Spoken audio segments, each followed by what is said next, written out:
Beijing نے تمام primary اور سیکنڈری اسکولوں میں مصنوعی ذہانت کی تعلیم متعارف کروا دی۔ منصوبے کے مطابق بیجنگ کے تمام پرائمری اور سیکنڈری اسکول ہر تعلیمی سال میں مصنوعی ذہانت کی تعلیم کے کم از کم 8 کلاس گھنٹے پیش کریں گے۔ مزید تفصیلات جانتے ہیں بیجنگ سے شاہدہ فراز خان کی اس رپورٹ میں۔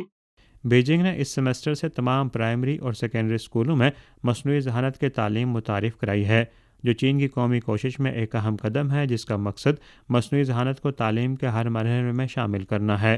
یہ اقدام چینی حکومت کی AI+ انیشیٹو کو آگے بڑھانے کے ہدایات کے بعد آیا ہے، جو مختلف صنعتوں میں مصنوعی ذہانت کے انضمام کو تیز کرتا ہے، جس میں تعلیم پر خاص زور دیا گیا ہے۔ بیجنگ میں بہت سے اسکولوں نے پہلے ہی مصنوعی ذہانت پر مرکوز پروگراموں کا آغاز کر دیا ہے۔ بیجنگ میونسپل ایجوکیشن کمیشن کے منصوبے کے مطابق بیجنگ کے تمام پرائمری اور سیکنڈری اسکول ہر تعلیمی سال میں کم از کم مصنوعی ذہانت کی تعلیم کے 8 گھنٹے پیش کریں گے۔ ان کورسز کو یا تو آزادانہ طور پر پیش کیا جا سکتا ہے یا دیگر مضامین جیسے کہ انفارمیشن ٹیکنالوجی کے ساتھ ضم کیا جا سکتا ہے۔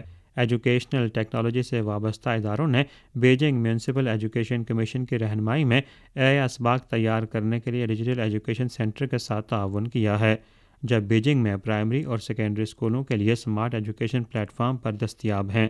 ملک بھر کے 25 صوبوں اور شہروں کے 1000 سے زائد اسکولوں کے تقریباً 1.5 لاکھ طلبہ فی الحال ان کا استعمال کر رہے ہیں۔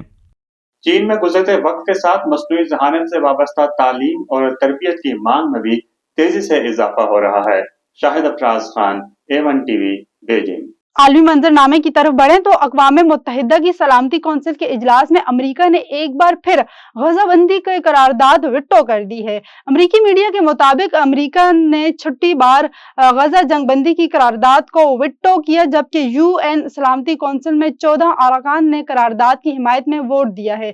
میڈیا رپورٹ میں بتایا گیا ہے کہ امریکہ کی جانب سے ویٹو کی گئی قرارداد نے غزہ میں فوری، غیر مشروط اور مستقبل جنگ بندی کا مطالبہ کیا ہے، اور اسرائیل سے مطالبہ کیا گیا تھا کہ وہ فلسطینی علاقے میں امدادی سامان کی فراہمی پر عائد تمام پابندیاں ختم کر دیں۔